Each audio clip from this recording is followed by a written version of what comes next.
నమస్తే రస్తే గారు. నమస్తే ఉషా. ఎప్పుడైతే 40s 50s వయసు వస్తూ ఉంటుంటుందో ఆడవాళ్ళ విషయానికి వస్తే వాళ్ళ వైపు ఫస్ట్ మనం మాట్లాడితే తెలుసో తెలియకో కొన్ని సందర్భాల్లో ట్రాక్ తప్పుతూ ఉంటుంటారు. వాళ్ళకంటే చిన్న వయసు ఉన్న అబ్బాయిలు ఎవరైతే ఉంటుంటారో వాళ్ళకి అట్రాక్ట్ అవ్వడం జరుగుతూ ఉంటుంది.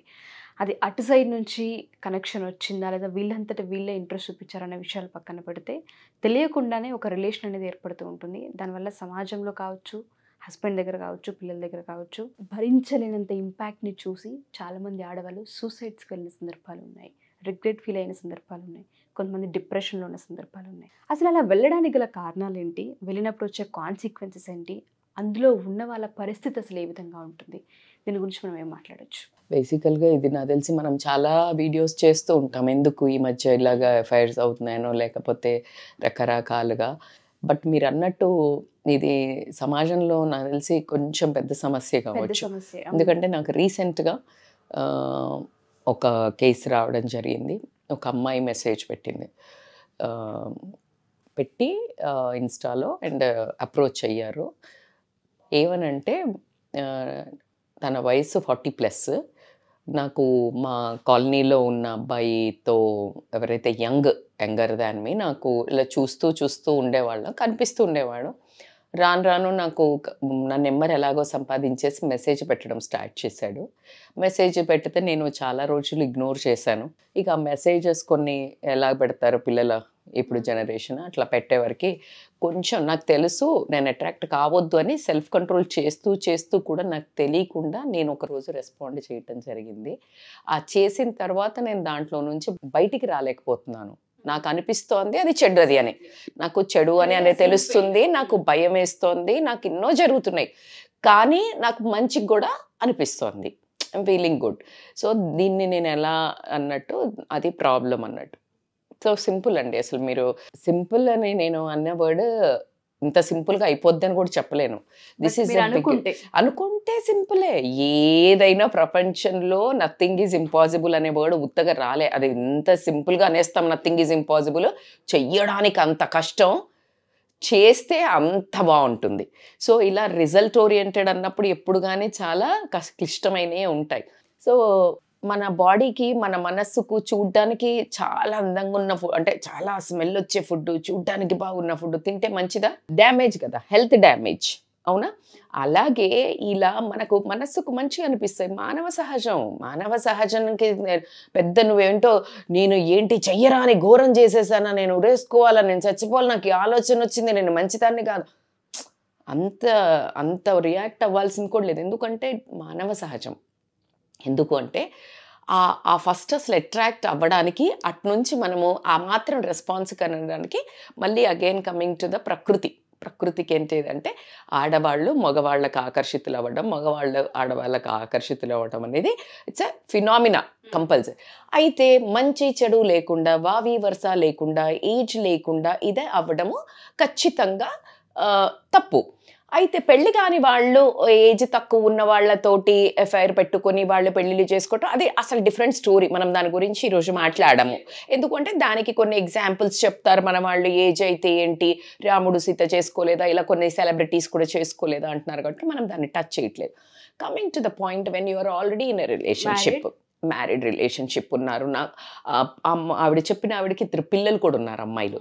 So it is a terrible pain. ఎందుకంటే అమ్మాయిలు ఉన్నారు, అబ్బాయిలైనా ఎవరైనా టెరిబులే. సో బేసికల్గా ఎందుకు అట్రాక్ట్ అవుతారంటే ఉషా, జనరల్గా ఎనర్జీ ఎట్లుంటుంది యంగ్లో ఉన్నప్పుడు, మనది ఒకసారి ఊహించుకోండి. ఒక ఏజ్ పరిమితి చెందుతున్నప్పుడు రకరకాల ఇంట్లో సమస్యల వల్ల మనది డౌన్ అయ్యి ఉంటుంది. ఆ టైంకి కరెక్ట్గా ఒక యంగర్ జనరేషన్ అబ్బాయిలు గనక కాంటాక్ట్లోకి వచ్చి వీళ్ళు దాని వైపు మొగ్గు చూపించడానికి ఎందుకు రీజన్స్ అని అంటే కనుక ల్యాక్ ఆఫ్ అంటే ఎనర్జీ ఉంటుంది వాళ్ళలో.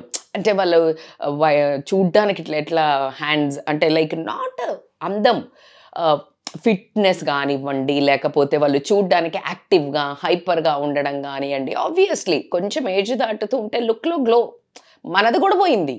ఇప్పుడు ఏజ్ 40 ఉన్న లేడీస్దైనా పోతుంది. అయితే వీళ్ళకి ఏమవుతుందనంటే ఈ ఎనర్జీ ఇది చూడంగానే వాళ్ళకు కొంచెం ఫిజికల్ అట్రాక్షన్ అవుతుంది. ఫిజికల్ అట్రాక్షన్ కానివ్వండి, మాటలతో కానీ, చలాకితనం కానివ్వండి, వాళ్ళ లైఫ్లో ఏదైతే అది డ్రాప్ అవుతుంటుందో దాన్ని చూసి అట్రాక్ట్ అవ్వడం జరుగుతుంది. ఏదైనా మనకు లేనిది చూసి మనం కొన్నిసార్లు అట్రాక్ట్ అవుతాం కదా, అది మనిషి రూపంలో జరగడం జరుగుతుంది.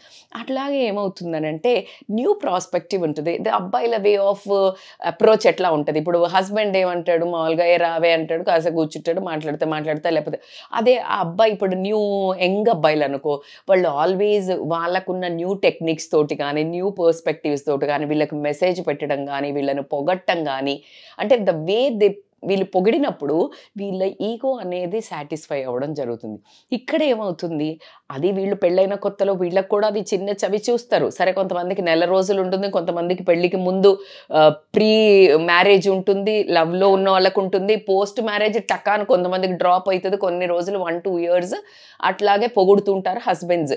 బట్ హస్బెండ్ పొగిడిన దానికి బయట ఒక థర్డ్ పర్సన్ ఒక 40+ ఉన్న వాళ్ళకి ఎప్పుడైతే ఆ కైండ్ ఆఫ్ అందాన్ని పొగట్టం కానీ, లేకపోతే వాళ్ళు ఏదైనా ఒక యాక్టివిటీని పొగట్టం కానీ, లేకపోతే ఏదైనా వాళ్లకు ఒక రకమైన అప్రిషియేషన్గా చెయ్యంగానే ఏమవుతుందంటే వీళ్ళకి డోపమైన్ అనే హార్మోన్ రిలీజ్ అవుతుంది. డోపమైన్ ఆల్వేస్ అప్రిషియేషను, పొగట్టము, దీని ద్వారా రిలీజ్ అవుతుంది. It is a very feel good hormone అన్నట్టు.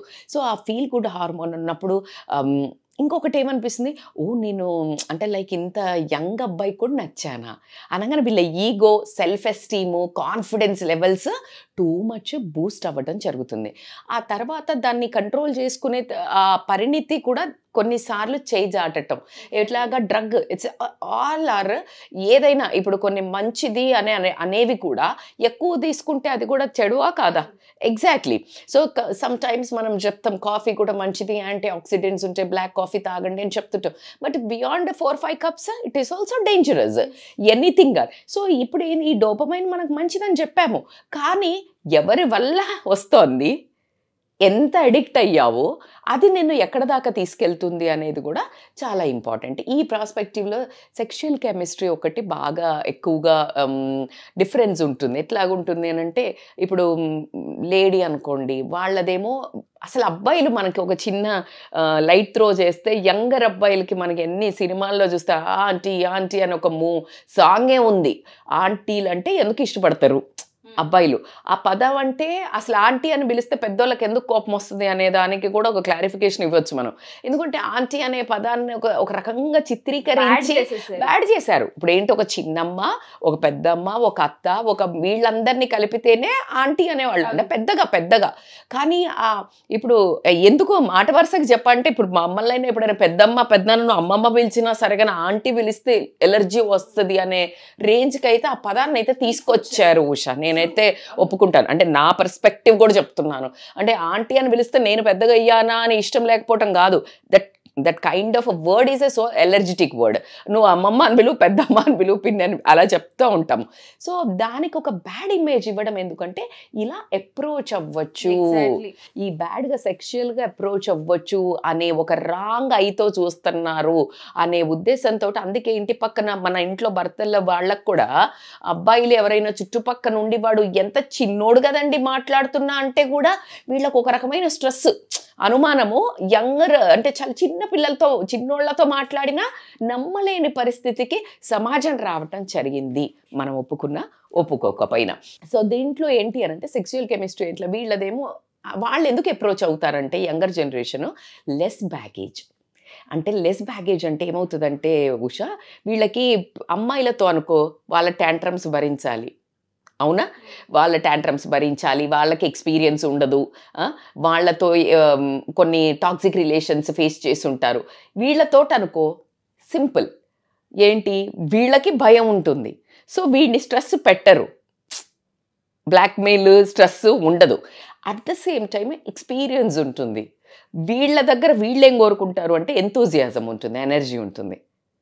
అయితే మరి ఎందుకు మేడం ఇది సెక్షన్లో వాళ్ళ భర్త లేడా అంటే, ఇక్కడ 2-3 పారామీటర్స్ తీసుకోవచ్చు ఎందుకు వీళ్ళు ఇటువైపు మొగ్గడానికి రీజన్ ఉంది అంటే, ఒకటి ఏజ్ గ్యాప్ చాలా ఉండి పెళ్లి చేసినట్టయితే వీళ్ళకి 40 అంటే వాళ్ళకి 50, 55, 50, 49 ఇలా వచ్చుంటాయి. వచ్చినప్పుడు ఏమవుతుందంటే వాళ్ళలో సెక్షువల్ డిజైర్స్ కంపారిటివ్లీ తగ్గడం జరుగుతుంది. వీళ్ళకి ఈ టైంలో అంటే 38, 35 నుంచి 45, 50 వరకు 45 వరకు కొంచెం కంపారిటివ్లీ అమ్మాయిలకి పెరగడం జరుగుతుంది. సో ఆ సెక్షువల్ డిజైర్స్ పెరిగినప్పుడు సాటిస్ఫై కాకపోవడం వల్ల ఎట్ ద సేమ్ టైము భర్త ఒకవేళ తాగుబోతో తిరుగుబోతో అయ్యి ఈమె ఇన్ని రోజులలో ఆ చిన్నపిల్లల్ని పెంచడంలో బాధ్యతలో భయంతో ఒక ఏజ్ చిన్నది కదా తనది కూడా, ఆ భయంతో కట్టుబాట్లకి కొన్నిసార్లు ఉన్నా ఒకసారి కాస్త ఇలా రిలాక్స్ అయ్యి ఆ పిల్లలు కొంచెం ఇంటరో డిగ్రీయో, ఇంటర్ అంటే కొంచెం కాన్ఫ్లిక్టే ఉంటుంది కానీ ఇంజనీరింగ్కి వెళ్ళి లేకపోతే పెళ్ళిళ్ళు ఇలా అన్న టైంకి ఏమవుతుందంటే ఉషా, ఆ టైంకి వాట్ అబౌట్ మీ, నేను ఇంతవరకు లూజ్ అయినా నా హ్యాపీనెస్ని అని అనుకుని ఆ స్పేస్లో ఉన్న టైంలో ఎవరో ఒకళ్ళు బెల్లు కొడతారు. జీవితాలు అక్కడే నాశనం అవుతూ ఉంటుంటాయి. ఎగ్జాక్ట్గా చెప్పారు. అది ఎట్లా అంటే దీన్నే అంటారు కరెక్ట్ టైంలో వీళ్ళకి ఆకలి వేసినప్పుడు పచ్చడన్నం పెట్టినా ఏదో అన్నట్టు ఉంటుంది కదా, కళ్ళకద్దుకొని వాడెంత దరిద్రుడు తెలీదు, వాడెంత వెదవో తెలీదు. సో కానీ వీళ్ళకి ఏమవుతుందంటే ఆ ఒక ల్యాక్ ఆఫ్, ఆ తర్వాత భర్త అప్పటి వరకు చాలా తొక్కి పెట్టి ఉండడం కానీ, ఏనాడు ఒక అందాన్ని కానీ, తను చేసిన పనిని కానీ, వంటను కానీ, పిల్లల పెంపకాన్ని కానీ ఏ దాన్ని అప్లాడ్ చేయకపోవడము, కాస్త దగ్గరికి తీసుకోవడము. Sex is not the actual romance. Actual sex is not actual sex. It's a difficult ఇప్పుడు నేను చెప్పిన పదం, బట్ యాక్చువల్లీ ఎందుకు అనంటే అది 5-10 minutes 5 minutes ప్రోగ్రామే. కానీ నువ్వు ఇన్ని రోజులు నీ సంసారంలో తీసుకొచ్చుకుంటూ తనని చెయ్యబట్టుకొని తోడుగా కమ్యూనికేషన్తో అప్రిసియేషన్ చేస్తూ అప్లాడ్ చేస్తూ దగ్గరికి తీసుకుంటూ కష్ట నష్టాల్లో ఇద్దరు ముందుకెళ్ళారే, అది యాక్చువల్ సెక్స్ అంట, రొమాన్స్ అన్న, అది ఆలుమొగల బంధం అంటే అసలు అదే. కానీ మనం దేనికంటే ఓకే నువ్వు నాతో ఈరోజు పడుకోలేదు కదా నువ్వు కొట్లాట, వాట్ ద నాన్ సెన్స్ యార్, అది కాదు కదా అసలు. అక్కడే అసలు ఇంకా పడిపోతున్నారు. ఒకళ్ళ కళ్ళల్లో ఒకళ్ళు పడిపోయేది ఏంటంటే దానికోసమేనా అని ఇక్కడి నుంచి మొదలవుతూ ఉంటుంది. సో అట్లా ఈ సెక్షువల్ కెమిస్ట్రీ మధ్యేమో ఎక్స్పీరియన్స్, వాడిదేమో ఎనర్జీ, అట్లా ఒక మ్యాచ్ అవ్వడం జరుగుతుందా. బై పొరపాటులో ఈమె కష్టాలలో ఉన్న టైంలో భర్త వేరే ఫైర్లు పెట్టుకొని ఉండి ఈ టైంకి కరెక్ట్గా ఈమెను కూడా ఎవరైనా బెల్లు కొట్టినప్పుడు ఖచ్చితంగా షీ విల్ వెల్కమ్. సో అదొక ప్రాబ్లం అయితే అవ్వడం జరుగుతుంది. అండ్ ఇంకొకటి ఏంటంటే కొంచెం అంటే మనం పాజిటివ్ కోణంలో మేబీ పెళ్ళి అవనోళ్ళని తీసుకున్న లేకపోతే వీళ్ళ పర్సనల్ గ్రోత్ కూడా అవుతుంటుంది. ఎలా అనుకోండి, ఇప్పుడు అబ్బాయి అనుకోండి, వాడికి ఏముంటుంది, ఈవిడికి తగ్గట్టు మ్యాచ్ అవ్వాలి అని చెప్పేసి వాడు మెచ్యూరిటీ వైపు పయనించడం జరుగుతుంది. కాస్త బిహేవియర్ కానీ నేర్చుకోవటం కానీ కొంచెం పద్ధతిగా కానీ. అదే తినైతేనేమో ఇంకొంచెము యంగర్ జనరేషన్కి కనెక్ట్ అవ్వడానికి ఆ పర్సనల్ గ్రోత్ మేబీ తయారవ్వడం తీసుకోండి, ఇంకేదైనా తీసుకోండి, సన్నగా అవ్వడం తీసుకొనివ్వండి, ఎన్ని రకాలుగా నా పర్సనల్ గ్రోత్ వైపు ట్రావెల్ చేస్తున్నప్పుడు నేను ఎదిగాను అనిపిస్తుంది. కానీ తన కళ్ళల్లో తను కిందికి పడిపోవడం కానీ జీవితంలో దిగజారిపోతున్నామని కనిపించదా. ఆ టైంలో మసక పడ్డం అయితే జరుగుతుంది లైఫ్లో. సో వాళ్ళు థింక్ చేసేది ఏంటంటే పర్సనల్ గ్రోత్ అవుతుంది అని థింక్ చేస్తారు. అండ్ ఇంకొకటి ఏంటంటే ఇది అన్నిసార్లు ఇవన్నీ కాకపోయి ఉండొచ్చు, జస్ట్ ఫర్ అట్రాక్షన్ కూడా అయి ఉండొచ్చు. చూడంగానే వాడు ఊరికి అన్నారు, అబ్బాయి అన్నాడు, నాకు కూడా నచ్చింది అన్నట్టు అట్లా వెళ్ళడం జరిగి. అయితే దీంట్లో ఇన్ని ప్రాబ్లమ్స్ మనకి ఏవైనా కూడా అసలు ప్రాబ్లమ్స్ దీని కింద ఒక డీప్ లేయర్లో ఇవన్నీ హ్యాపీనెస్ ఇచ్చే గురించి మాట్లాడా ఎందుకు వెళ్తారు అన్నప్పుడు. కానీ వెళ్తే ఏం జరుగుతుందో చూడగలిగినప్పుడు అండర్లయింగ్గా ప్రాబ్లమ్స్ ప్రతి ఒక్క లేడీ ఎప్పుడు కూడా అడుగు ముందుకు వెయ్యదు. సో ఎవరైతే మా ఈ వీడియో చూస్తూ ఉన్నారో ఒక జడ్జిమెంట్కి ఎప్పుడు ఏ వీడియోస్లోనూ మేము రాలేదు, కానీ జీవితాలు ఎలా నాశనం అవుతాయి, మీరు తీసుకునే ఒక చిన్న చర్య అది దేనివల్ల అయినా అయి ఉండొచ్చు ఆ ఇంపాక్ట్, అసలు దానివల్ల వచ్చే కాన్సిక్వెన్సెస్ ఏంటి అన్న వాటిపైన ఒక్కసారి వీడియో మొత్తం చూడండి. రజిత గారు మీకు క్లియర్గా ఎక్స్ప్లెయిన్ చేస్తారు. వీలైతే 1-2 సార్లు ట్రై చేయండి వినడానికి. సో దీంట్లో నుంచి ఇప్పుడు మనకి ఈ ఆలోచించాలి, బయటపడాలి. మేడం నాకు జరిగింది, లేకపోతే నేను నాక్గా తప్పించుకుంటున్నాను, ఎన్నో ఉండుంటాయి. అయితే దీనివల్ల కాన్సిక్వెన్సెస్ ఏ రోజైనా కూడా బయట పడినా పైన కొన్ని నువ్వు లోపల భరించేవి, కొన్ని సామాజికంగా భరించేవి, కొన్ని ఇంట్లో వాళ్ళతో భరించేవి, కొన్ని ఆ ఎన్నుకున్న ఎదుటి మనిషి ఎవడైతే ఉన్నాడో వాడు పెట్టే ఇబ్బందుల వల్ల కూడా భరించేవి ఉంటాయి. So be careful whatever the reason. నీకు చచ్చే అంత దరిద్రమైన లైఫ్ చూసుంటావు నువ్వు, కానీ నువ్వు ఎంచుకునేటప్పుడు మనకు చాలామంది ఈ మధ్య మనము పెద్దవాళ్ళ నుంచి మొదలు పెడితే సమాజంలో చాలా పెద్దగా అంటే పెద్ద తరహా ఉన్న మనుషులు నేను మోడర్న్గా ఈ మధ్య నుంచి చెప్తా ఉంటే ఓకే మీరు మళ్ళీ ఇలా చెప్తారా అంటారు, కానీ నేను పెద్దవాళ్ళని కూడా చూస్తున్నప్పుడు వాళ్ళు చెప్పేవి కూడా ఏంటంటే నచ్చలేదా వదిలేసి ఇంకోళ్ళు చేసుకో. కానీ ఈ పరిస్థితుల్లో ఎందుకు పెట్టుకోవద్దు అని అంటే ఫస్ట్ ఆఫ్ ఆల్ నువ్వు ఈ ప్రాబ్లం నుంచి బయటపడాలి. ఇప్పుడు మీరు బయటపడడానికి ఖచ్చితంగా నేను కొన్ని మంచి టిప్స్ చెప్తాను.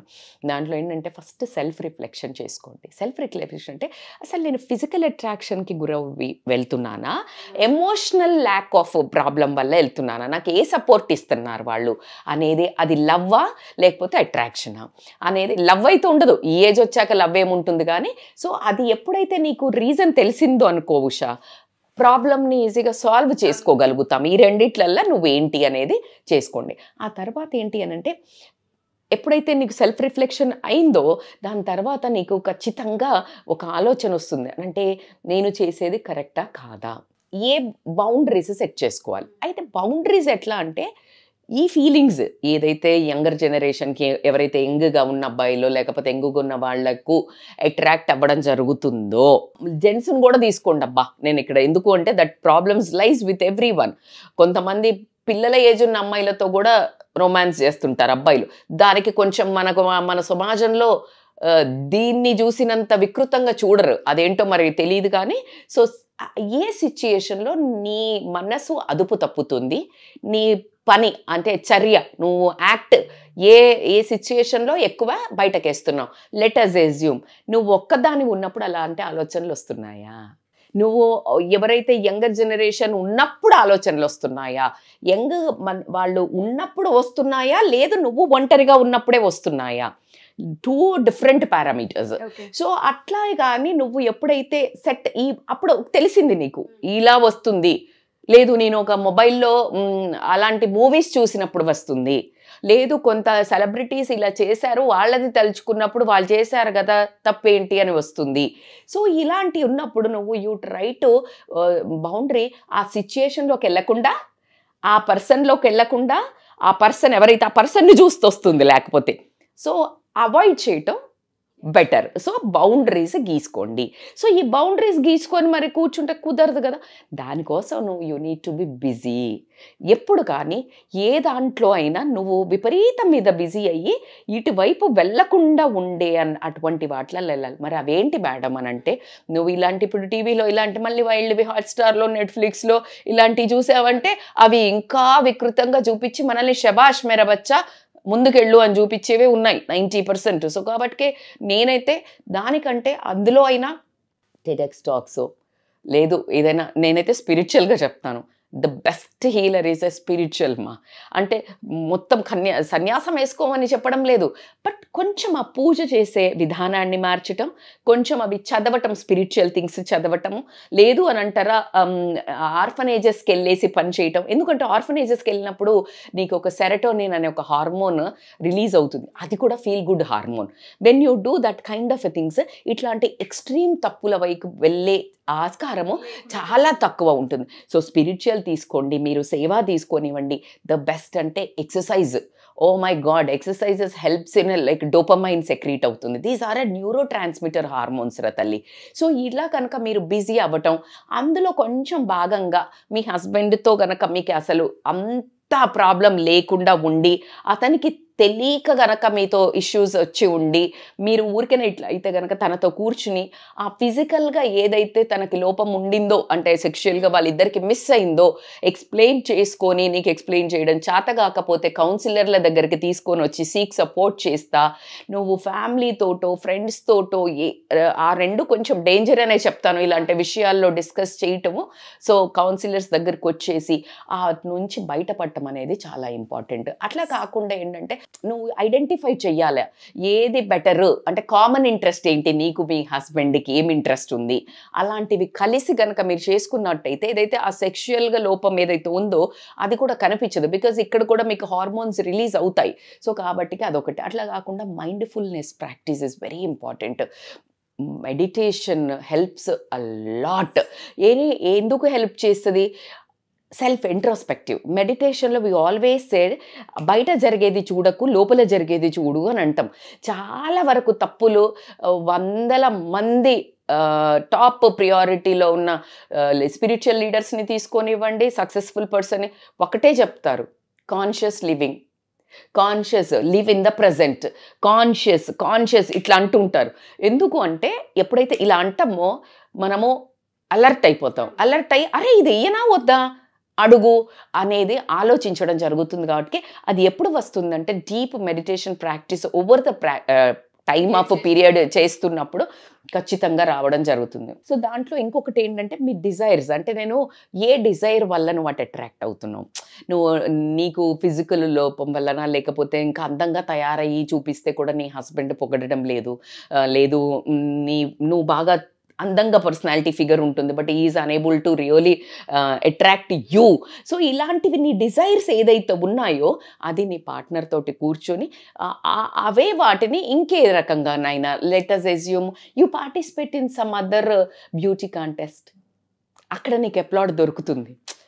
నాట్ ఓన్లీ దిస్, ఇవి దిగజార్చేవి, అవి నిన్ను పర్సనల్ గ్రోత్ వైపుకి ముందుకు తీసుకెళ్ళేవి. So you need to understand, turn your this kind of desires into your personal growth. ఒక హాబీ తీసుకోండి, చెట్లలో వెళ్ళి తిరగడం, లేదా ఏదైనా ఒక స్కిల్, భరతనాట్యం నేర్చుకోండి, నేను ఆల్రెడీ చెప్తున్నాను, లేదా ఏదైనా వెస్టర్న్ డాన్స్ నేర్చుకోండి, లేకపోతే యోగా ఒక టీచర్ కోర్స్ చేయండి, ఏదైనా పెయింటింగ్కి వెళ్ళండి. These are all whatever I'm saying are healers. నువ్వు ఒప్పుకున్నా ఒప్పుకోకపోయినా దే ఆర్ హీలర్స్. అండ్ ఈ ఏజ్లో మీరు కనుక చేసుకుంటే 10 మందికి ఆదర్శంగా, నీ పిల్లలకి చూడడానికి కూడా వాళ్ళు రేపు ప్రొద్దున ఇన్స్పిరేషన్గా నువ్వే తయారవ్వడం జరుగుతుంది. So that is a very important thing. And last but not the least ఏంటంటే తల్లి, నా ఉద్దేశంలో ఇప్పుడు వీళ్ళు ఎవరినైతే చూసి, ఎవరో ఒక పర్సన్ని చూసి ముందుకు వెళ్తున్నారు అనుకోండి, వాళ్ళు చూసినప్పుడు వాళ్ళు చూపించేది ఏంటి, యంగ్గా వాళ్ళు నిన్ను పొగిడేది, నువ్వు దానికి అట్రాక్ట్ అవుతున్నావు, అది కాదు కదా. అదే ఐడియల్ మనిషా? కాదు. నువ్వు ముందుకు వెళ్ళాక వాళ్ళల్లో ఉన్న కామాంధుని కానివ్వండి, వాడుకొని వదిలేసే ఒక హౌలాగాన్ని కానివ్వండి, శాడిస్ట్ కానివ్వండి, నువ్వు మెనకొద్దామంటే వదలకుండా ఉండే ఒక టాక్సిక్ ఫెలో కానివ్వండి, రేపు పొద్దున్న నిన్ను ఎకనామికల్గా బ్లాక్మెయిల్ చేసే ఒక బ్లాక్మెయిలర్ కానివ్వండి, ఇలా రకరకాలుగా కనిపించడం జరుగుతుంది. So no one is like, నువ్వు ఐడియలైజేషన్ బంద్ చేయి. ఇలాగే ఉంటుంది, రోజీ ఉంటుంది, అది ఆ రిలేషన్ ఎక్కడి దాకా వెళ్తుంది? దానికి ఒక మీనింగ్ ఉందా? లేదు. ఒకవేళ అంత బాగుంది మేడం, మేము మంచిగానే వెళ్తున్నాం, కానీ ఒకరోజు ఖచ్చితంగా అబ్బాయి పెళ్ళవుతుంది, నువ్వు తట్టుకోగలుగుతావా? నువ్వు బయటికి వస్తావా? అప్పుడు నువ్వు పెనం మీద ఉండేదాన్ని పోయి పొయ్యిలో పడటం జరుగుతుంది. సో అది అవన్నీ పక్కన పెడితే పుసుక్కున అది బయటపడింది అనుకో, నీ పిల్లల ఫ్యూచర్ ఏంటి? నీ భర్త ముందు నీ కళ్ళల్లో నువ్వేంటి? అట్లా అట్ ద సేమ్ టైం సొసైటీలో ఏంటి? ఇవన్నీ కూడా తప్పించుకున్నావు అనుకుందాం, నీ కళ్ళల్లో నువ్వేంటి? ఇదైతే తప్పించుకోలేం మనం. సో కాబట్టికే you try to mindful practice తోటి లైఫ్ని కొంచెం అంటే నీ ఓన్గానే నువ్వు ప్లాన్ చేసుకొని బయటికి రావడానికి ట్రై చేయండి. కానీ ఒక్కటి నిందలు వేసుకోకండి, ఏమని నేనేదో మొత్తము తప్పు చేసేసాను అట్లా ఏం కాదు, దట్స్ ఓకే ప్లీజ్. అట్లానే నేను దాన్ని ఎంకరేజ్ చేస్తలేను, but at the same time దాన్ని నిలదొక్కుని బయటకు వచ్చినప్పుడు the best individual, best women, best మదర్గా బయటికి రావటం అయితే జరుగుతుందని చెప్తాను. Thank you so much Rachita garu. So ఎవరైనా సరే మా ఈ వీడియో కనుక చూస్తుంటే, స్టూడెంట్స్ కావచ్చు, లేదంటే ఈ అట్రాక్షన్లో 40s 50s తర్వాత తెలియకుండా జరిగిన ప్రాసెసెస్ అని రిగ్రెట్ ఫీల్ అయ్యే వాళ్ళు కావచ్చు, ఎవరైనా సరే మీరు కౌన్సిలింగ్కి రావచ్చు. దయచేసి ఇప్పటికైనా ఒకసారి కళ్ళు తెరవండి. హస్బెండ్ దగ్గర, పిల్లల దగ్గర, సమాజంలో అండ్ మీ దృష్టిలో మీరు చిన్న చూపు కానీ చులకనగా కానీ ఫీల్ అవ్వాల్సిన అవసరం కానీ ఆ పరిస్థితి కానీ తెచ్చుకోవద్దు అనేదే మా ఈ కాన్సెప్ట్. అందుకే మేము ఎపిసోడ్ చేయడానికి చాలా ఆలోచించి మరి చేసాము. కౌన్సిలింగ్ కావాలి అనుకుంటే ఖచ్చితంగా రచిత గారు ఆఫ్లైన్ కావచ్చు, ఆన్లైన్ కావచ్చు, 2 విధాలుగా తీసుకునే అవకాశం ఉంది. సో అప్రోచ్ అవ్వాలనుకునే వాళ్ళు కింద స్క్రోల్ అవుతున్న కాంటాక్ట్ చేయొచ్చు. Thank you ma'am. Thank you so much. Thank you so much.